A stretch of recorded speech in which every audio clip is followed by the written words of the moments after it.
while your day is winding down. They're just getting started. This is South Coast Tonight with Chris McCarthy and Marcus Farrow. They've got you covered on all the news of the day, from local issues to politics on both sides of the aisle. This is the place where the movers and shakers come to be heard, to listen, and where they're held accountable. This is South Coast Tonight on WBSM.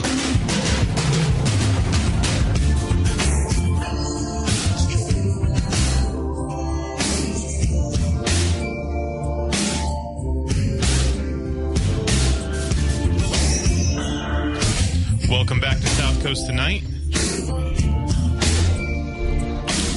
Welcome back to South Coast Tonight. I'm Marcus Farrow. And I'm Chris McCarthy. That was Will Sennott of the New Bedford Light. Yeah, they do a great job over there. Will does a great job. I appreciate him coming in. And we have Congressman Bill Keating joining us around 8:30. So that should be a very, very important discussion, folks.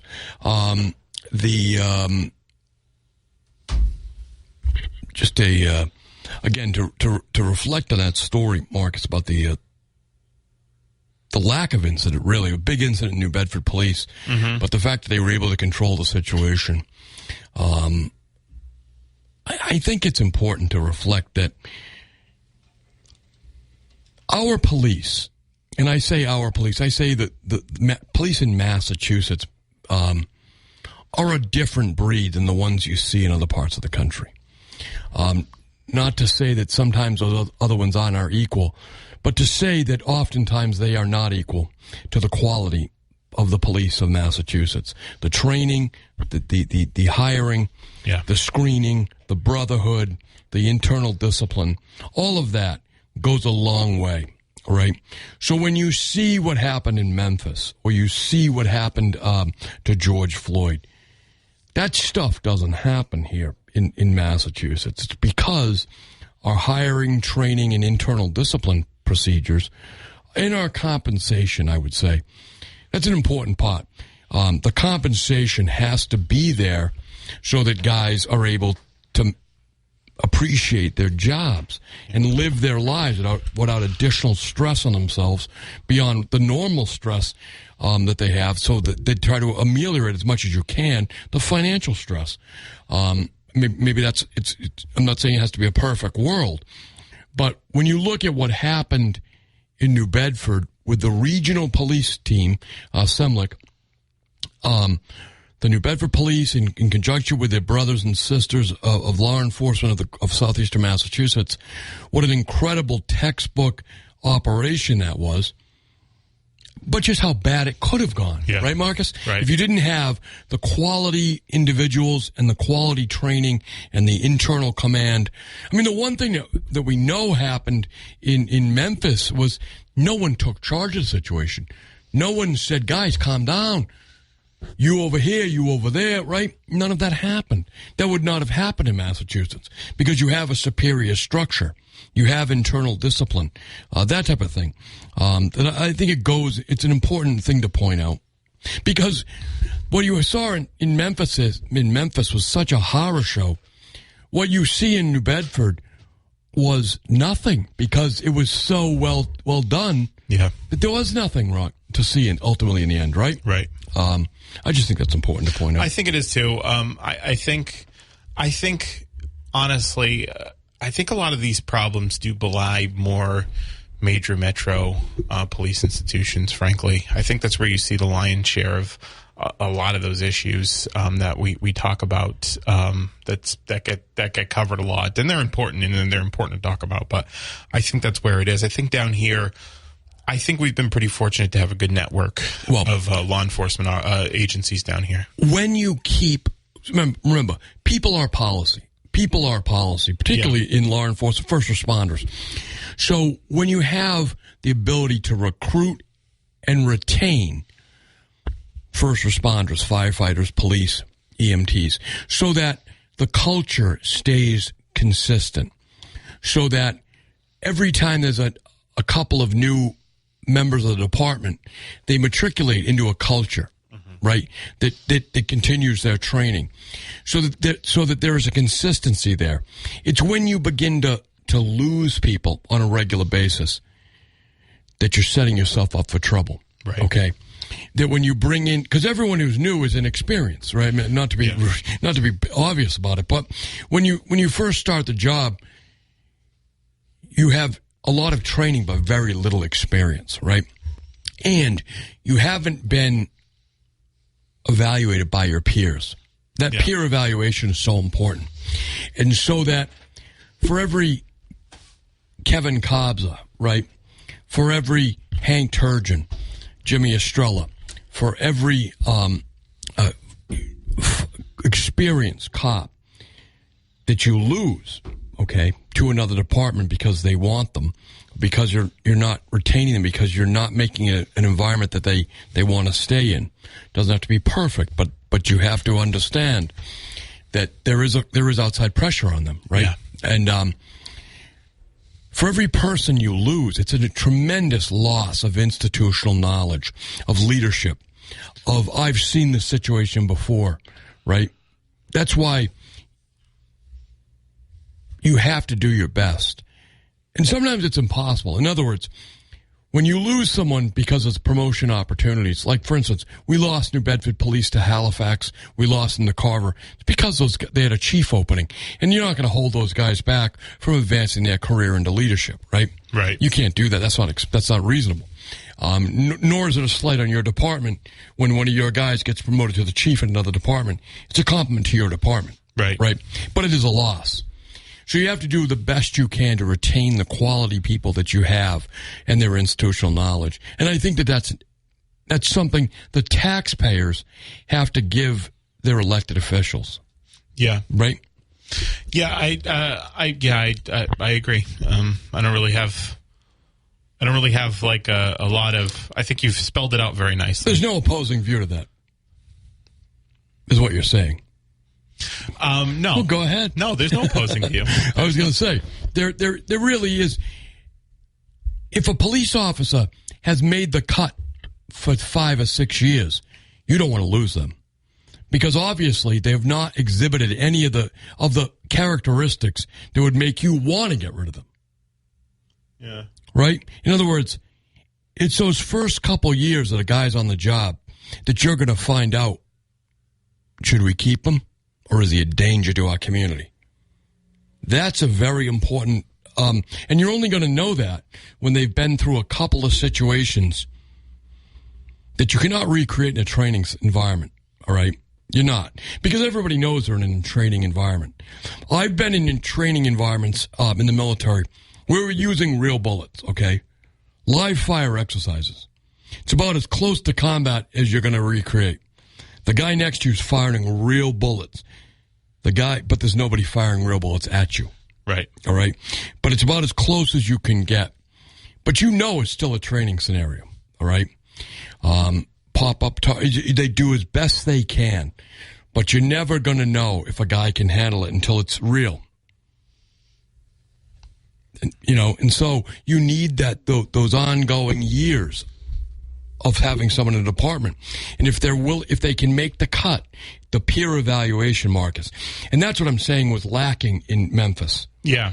The peer evaluation. Well, the thing is that, here's the important point, I think, with Memphis and it's that, those guys did go through training, right? They had all kinds of the sensitivity training and cultural understanding and this and that and the other thing. But you said peer evaluation. Right. If you can just do whatever you want, and you can get away with it, which there's been some accounting that they've done some pretty awful stuff before and gotten away with it, the Scorpion unit. That's what I mean. Then it doesn't matter what kind of training you have because you're inevitably going to take that power and you're going to run with it, basically. And the other thing we talked about, and it's a cultural thing, is don't name your units after lethal, violent insects or animals. So it was outrageous, Marcus. And I know I brought that up because I think when we were learning about Memphis, and I jumped in the car with you. I said to you, I can't believe that I thought it was something like, I didn't realize it was the official name of the unit, the Scorpion. I said, when you name a unit after something that you would name a street gang after, Don't be surprised when they act like a street gang, right? And yeah, that's exactly it. And there's a lot of that goes on. LA County Sheriff's Department, they have all kinds of different gang units and stuff like that, like the Vikings and stuff like that with actual tattoos and markings.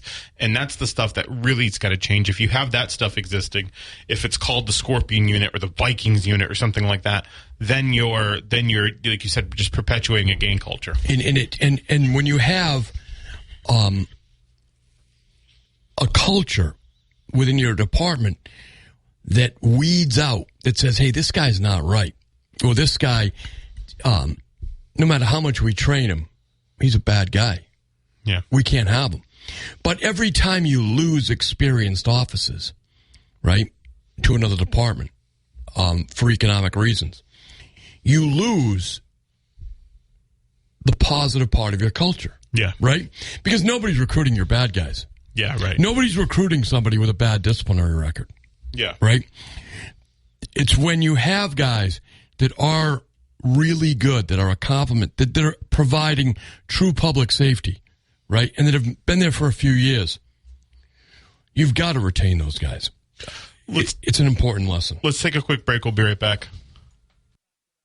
WBS. Congressman Bill Keating is going to be joining us soon, but the app chat message is, hey, Chris, what about the night during basic training when you're low crawling with your elbows under the wire while tracer rounds are coming your way, albeit much higher?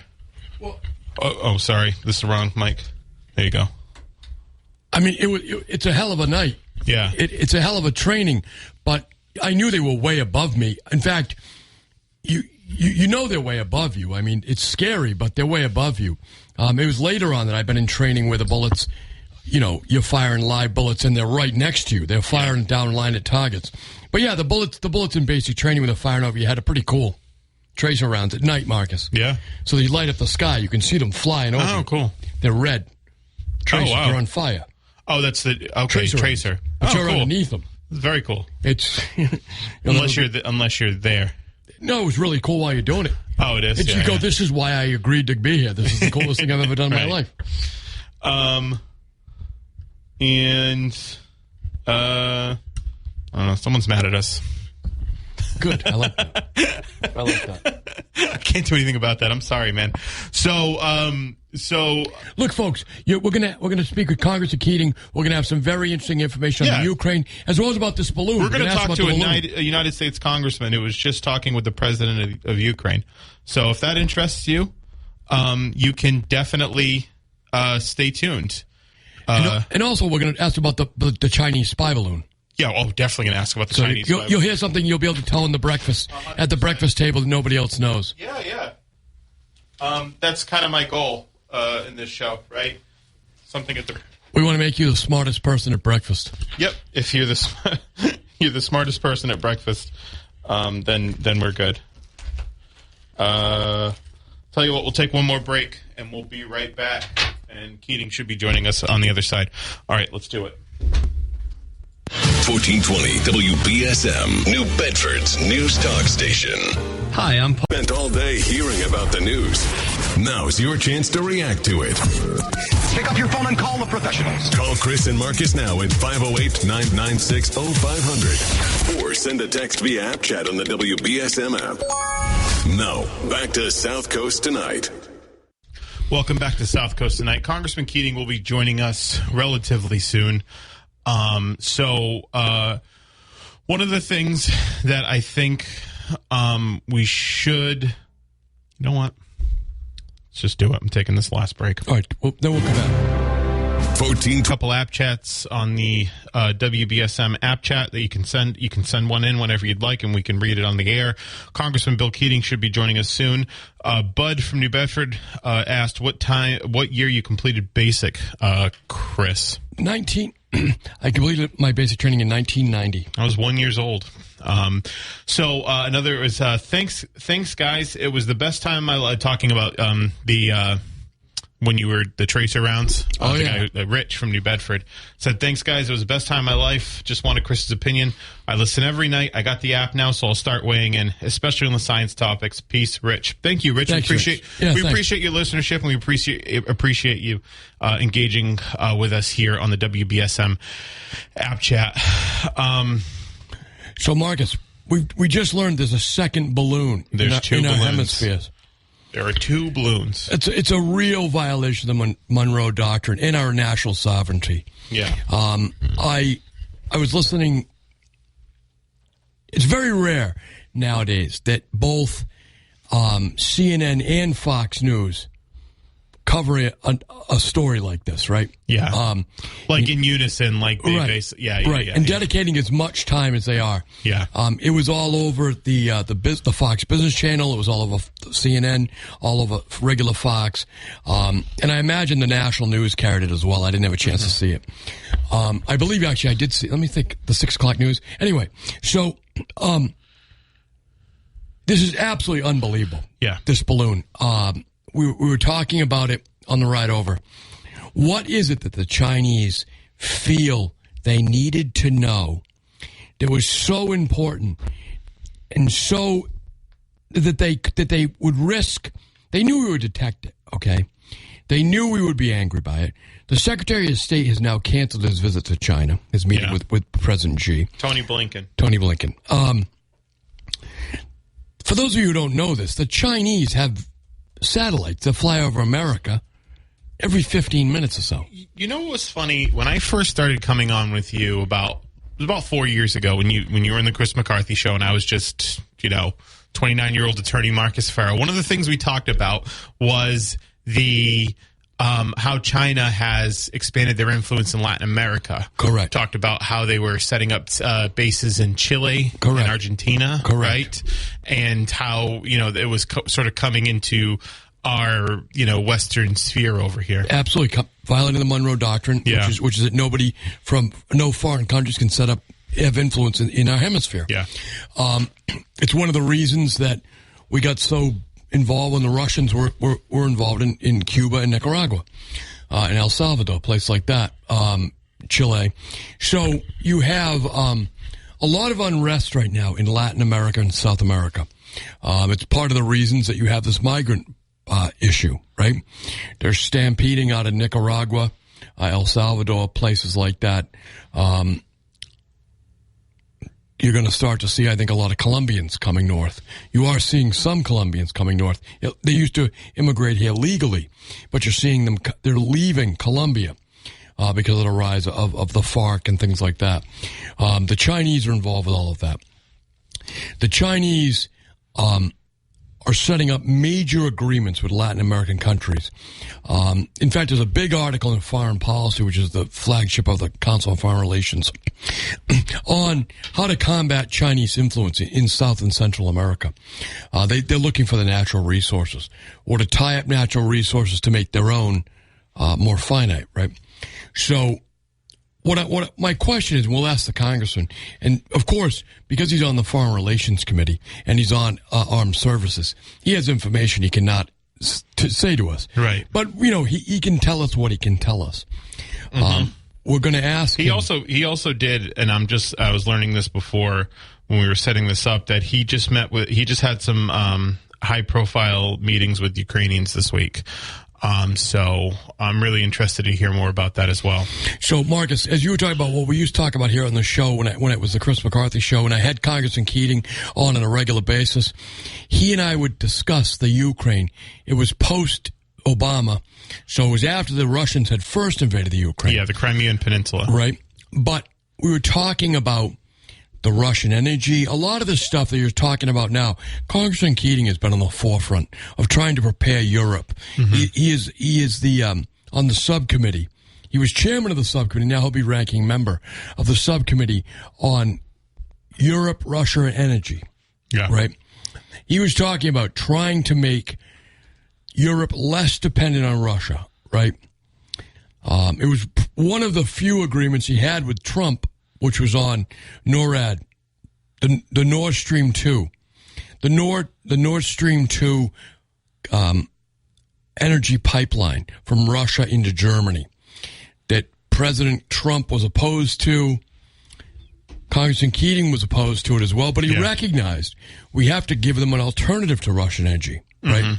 Liquid LNG terminals in Europe so that American natural gas can actually land on the continent to supply their needs. So Congressman Keating has been on the forefront of trying to free Europe from the Russian energy. Yeah. Right? He talked a lot about that, the nuclear energy development, the pods, and all of that. All it was of that really stuff, interesting. right? So we'll be looking forward to having them come in. Yeah, actually, 508-996-0500 is how you can join us. Also taking your messages on the WBSM app chat as well. So I think one of the important things, and we haven't talked about it a lot here, but it's been talked about, I think, in other programs here, and I think in a way that we haven't really agreed with is the Ukrainian aid conversation. Right. And now when we've had Congressman Auchincloss on this program, we've had Congressman Keating on this program, they both talked about the need to continue to supply Ukrainian aid to Ukraine to stave off that Russian invasion. I think one of the points Auchincloss had brought up actually one time is that it's actually a good investment, right? Because they're performing pretty well, and Russia's been on, I think, the brink of defeat for some time. So, if you want to look at it from a business perspective, the Ukraine is supplying the human capital that we don't want to supply. We'll supply the weapons. All right, we're making capital investments over there, but they're investing in the human beings. All right, now from the perspective of a former human being in uniform, I'd rather invest the capital than the human beings. Yeah. All right. Right. And we'd rather fight the Russians there than fight them here. Absolutely. And that may seem far-fetched, but the audacity to attack another European country, the way which the Russians fight is scorched earth. Yeah. It's absolutely brutal. They do not consider civilians the way we do. Right. They don't. They bombard civilians because they recognize civilians are part of the war infrastructure. All right? Yeah. If you can destroy their manufacturing, you can destroy their ability. One of the reasons we were able to fight so successfully in World War II over there is that we supplied the capital and a lot of human capital to the battlefields of Europe, right? We never lost our manufacturing capacity because they were not attacking mainland Europe, mainland America. They were attacking mainland Europe and England.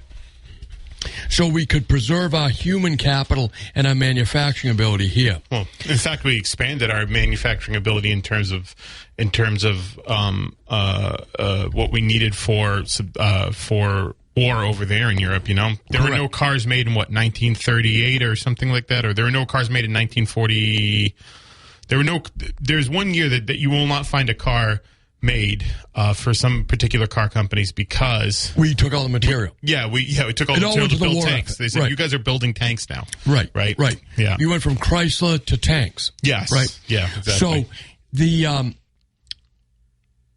fact of the matter is that, look, I agree that the Ukrainians are probably robbing some of the money that we give them. Okay? Ghost soldiers have been a reality of war. Ghost soldiers are, I need a payroll of $2 million because I have 2 million soldiers, when in reality you only have 150, you have 150 million, whatever the number is. It's called a ghost soldier, right? Yeah. It's because our allies, while they're our allies, are still humans. Right? There is still what we call leakage. Yeah. Okay? I don't think it's right. I wish everything was perfect, but it's not, okay? There are, in fact, things that happen, all right? Are some of the weapon systems being diverted? They probably are. Is some of the cash being diverted? Without a doubt, okay? But it does not make the effort not worth making. You understand? So we're joined now by Congressman Bill Keating. Hey, Congressman. Hey, good evening, Marcus. Is Chris there, too? Yeah, I'm here, too, Congressman. Thank you. Hey, nice talking with both of you guys. Nice speaking with you. How have you been? Very well, Bill. Thank you. Thank you for asking. So, we've been looking forward to speaking with you. There's a lot of big issues. One of the things, just to set this up, that I think is important is we know we have an influential audience out there, Bill. We know that the Russian information network, the Trojan horses, have gotten into the system where they are downplaying the importance or putting a negative spin on our influence and our support for the Ukraine. So I would like you to make an informed pitch to your constituents about why it is so important that we back the Ukrainians financially and with weapon systems short of human capital right now. Please make that pitch. Well, let me just start off with one point of many, Yes. Chris. One of them that people should bear in mind is this. And I point people to a document that was given by the Russian Federation, their government, which is really Putin, about a year ago, right at this month, a year ago. And it's when, before the war in Ukraine occurred, as the Russians were amassing those troops all around Ukraine, but before they actually invaded, we tried, meaning the U.S., with diplomacy to deal with it. We sent them a letter, and their response is critical because their response in that letter was not just about Ukraine and the fact that their claims against Ukraine and their claims about them being a threat, which is really laughable, to their own security. Right. But in that same letter, they mentioned overall what their objections were and what their objections translated into objectives in this war were. And they said they wanted to disarm one half of the NATO countries. Now, why is that important, Chris, to the U.S. when we're looking at this? We have a treaty, and it's ironclad with NATO. If they go 1 inch into any NATO countries, and they were talking about the Baltics, they were talking about Moldova, as well as other NATO countries, we're at war. Right. And we're required under that war to amass troops. And we're in a full-scale World War III with U.S. young men and women from the U.S. on the ground in this war. So one of the things people should really look at in terms of direct U.S. Capital and the most precious capital of all, our young people, is that because of the courage of Ukrainians, they're taking this fight on themselves. And if we don't support them in that effort now, undoubtedly we will have troops on the ground ourselves. Because Putin's ambitions, believe me, in writing, go far beyond Ukraine. So, Congressman, it's my understanding that you met with some leaders from Ukraine. Can you tell us a little bit about what the conversations you had, what transpired in that meeting? Yeah, just this week. I have them repeatedly, because until recently I was chair. Now I'm the ranking or highest Democratic member on our subcommittee on Europe, right? Which obviously contains Ukraine and Russia. And I've been working with them. I've had 3 hearings on war crimes. I've been to the border twice, meeting with people that are involved in Ukrainians over the border. They get involved directly day to day on the ground there, assisting people from human rights issues to medical issues and I met directly with families who had to flee because their houses were bombed or their families were killed or they were threatened. And this week, I met with the chief prosecutor from Ukraine, Andrei Kostin. I had him as a witness, and he flew to the U.S. I met with him this week in person in my office for well over an hour, talking about making sure that the terrible and horrific things we haven't seen in Europe since the 1930s in terms of atrocities, there's accountability for that. And in this war, because of the ability to capture things on iPhones and the way they're so organized in Ukraine right now, they're capturing these things live time. And I must tell you, I don't want to really go into much of this, but just to give people the scope of these atrocities. I think it's important that you do tell us, Congressman. I think it's important that you tell us because people have to know what's happening. these Russian soldiers, for instance, they're taking young people, women and men, young boys and girls, and they're raping them repeatedly from morning to night.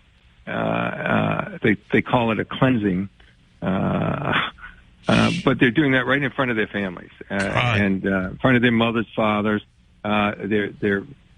This will give you an idea of the level. When I was talking to the mayor of Bucha, and just for your listeners, I know you two are aware what the town of Bucha was. That's the first when they gained control again after Russian occupation in Ukraine. That's the town that had all the mass graves and the terrible stories of atrocity. Over 400 people killed in 1 month of Russian occupation, just for terror. And the stories there's one that is just so different, and will show you the scope of what they do, that the mayor of Bucha relayed to me. He told me that when they came back, when the people came back to, many of them did, it's up to 80% back living in that community after the Russians were driven out by Ukrainians. For instance, there was a famous concert pianist. And as that person was going back to their house, and they checked the house, the piano, once one key was hit, the piano would have exploded, killing them. Wow. My God. And they booby-trapped. And they, they found that, fortunately, ahead of time. But they've taken sandboxes where children play and put bombs. They take dead corpses of people they've killed, Ukrainians, civilians they've killed, and they wire them so that as people go to remove the bodies, they will be killed. Wow. With the explosion. I can go on and on. The torture that they've done for local officials, what they've put them through, just torture and then kill them publicly. So this is the level. And so I've been at the forefront, having the first committee hearings that I chaired and having repeated efforts to make sure the U.S. is a part of this effort to document these war crimes, make sure there's accountability. I put in some legislation that passed as part of the major bill at the end of the year that I sponsored. And just this week, when the Prosecutor General, coincidentally, had come to my office, was the day I put in my legislation for this year that is something Ukraine requested the U.S. do, lend their support for a special tribunal on war crimes, international tribunal on war crimes, based on Russian aggression, not just on individuals, but making the country accountable as well. And so that's when I talked to the Prosecutor General, who's been, I've worked with hand in hand since he assumed office. And I continue to work with that. I have both of my committees, as you know, Chris and Marcus, not just foreign affairs, but also armed services. So not a week goes by, I don't think, when I'm in D.C. where I'm not working with Ukrainian officials and counterparts in their parliament. Obviously, the ambassador, she's done an enormously successful job. She never sleeps, I swear. And they are working so hard at all fronts. But Americans should understand the stake we have in the action here. I gave just I think the most concrete example where we would be in the front lines ourselves instead of the Ukrainians if we let this Russian aggression go forth. But number two, what they're doing to democracy worldwide. He made such a miscalculation, Putin did, thinking that this coalition that's been put together would never be put together. And it's backfired to an extent that I don't think he could have ever realized. Having Finland and Sweden apply for NATO membership. Sweden didn't even take sides in World War II. Right. And having Germany, although, they have statutes in place, people should understand their slowness to act is in part because not just their history, but actually laws they have in the books. So, but they have moved forward now, and they're going to put, their tanks into Ukraine as well. So this is it. And this spring, the kind of warfare we're now really is akin to World War I. There's trenches on the front line being built. The number of casualties is enormous. The announcement today that the number of Russian casualties, people killed or wounded, has reached 200,000. Think of that number for a second. It's amazing. And that's since February. It's not even a year. And as just to show a comparison, the entire number of soldiers we lost in Ukraine and Afghanistan was in the 7,000s over that long, prolonged period. So they are taking people out of prison. Right. Paul Whelan, who's being captive there, they moved him because they didn't want him to witness. They're coming in, taking people out of prison, giving them their freedom to go on the front lines. And they're there, they're not trained, and the Russian history is repeating itself where they just put Russian soldier after Russian soldier in the front line and just like a meat grinder have them killed. There were reports of they took I saw a report of a prisoner who they took who then broke ranks and left. He had no training anyway, and he was a criminal, and he went back, and then they caught him and they executed him, and they filmed it. They smashed his head with a sledgehammer. Smashed his head with the Russians did, the Wagner Group. We're speaking with Congressman Bill Keating.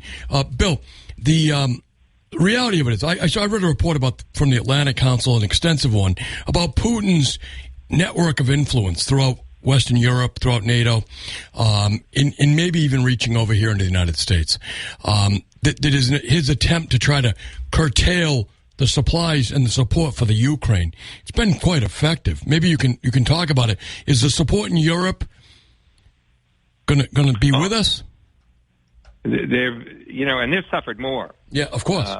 Because they're 40% of the European gas, their entire gas, and 25% of their oil comes from Russia.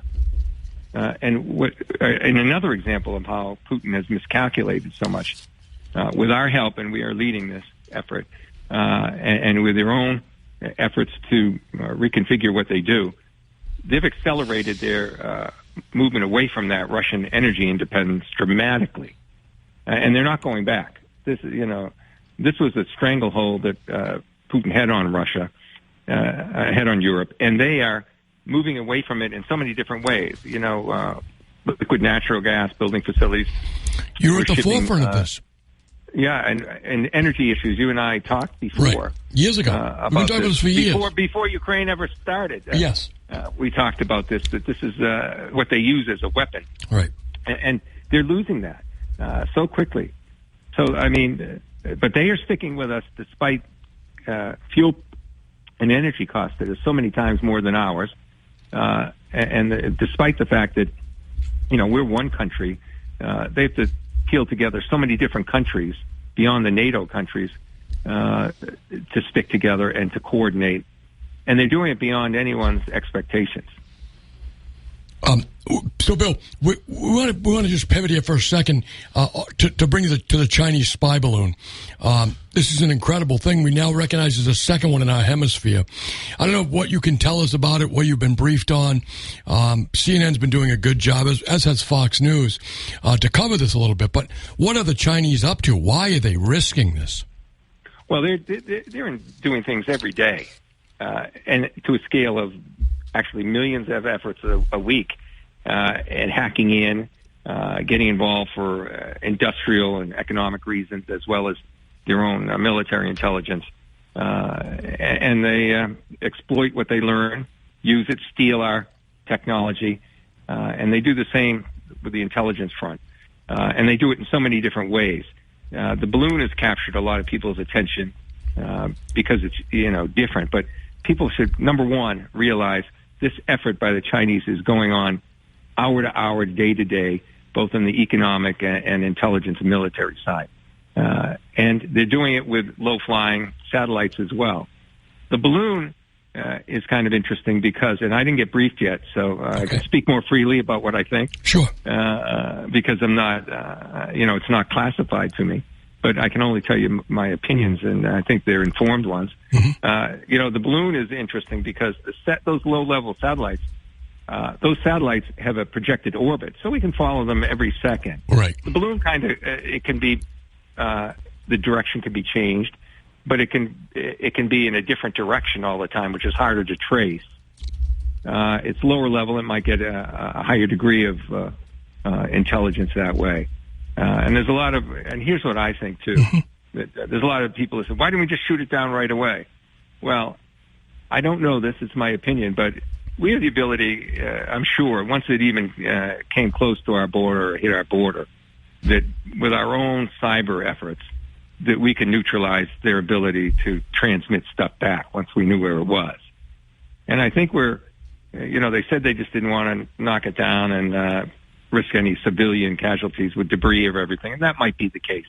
But I also think that we're trying to learn. Now that we've probably done away with their ability to transmit any intelligence back, I think we're using this to get our own intelligence on how they're operating these and what we can do to counter it. So some people should think, and again, I don't have any confirmation of this, but I believe that we're now sort of turning the tide with this balloon and using it for our own intelligence as to what we can do to thwart this kind of activity in the future. We're speaking with Congressman Bill Keating, but Bill, this is such a reckless invasion of our national sovereignty. What could ever, in God's name, be their intent? It wasn't to do it secretly. They knew we were going to see it. Well, I don't know if they know that. I think they were probing to see how far they could get, what they could do without being detected. Okay. So but here's the thing. After COVID and after years, and we are the two largest and most influential countries in the world, and we've been at odds. And we've been things have been heating up, moving us closer with issues like Taiwan to potential conflict, and it was so important to make sure people are talking face to face. And so we had our Secretary of State on his way as he's making a tour to China for the highest level briefing that's occurred in the last few years, and they did this at that time. Right. I mean, that's what I'm saying. What were they thinking about that? Hey, they Bill, issued an apology, which they never did. Can we hold you through the news? I don't know if you have to catch a plane or anything. No, for a few minutes after that, that'd be fine. Okay, cool. We're gonna hold you through the news. we gotta take a quick news break. But when we get back, we'd like to talk to you a little bit more in the 9 o'clock hour, if that's okay. Because I think this is very important. This is very important. So thank you so much, Congressman. We appreciate that. So what we're going to do now is we're going to get into the news break, and then when we get back, we're going to continue our conversation for a few minutes with Congressman Bill Keating about all of these goings on, the spy balloon, what's going on in Ukraine, and that. And so stick around, folks. So stick around. You're not going to get this anywhere else.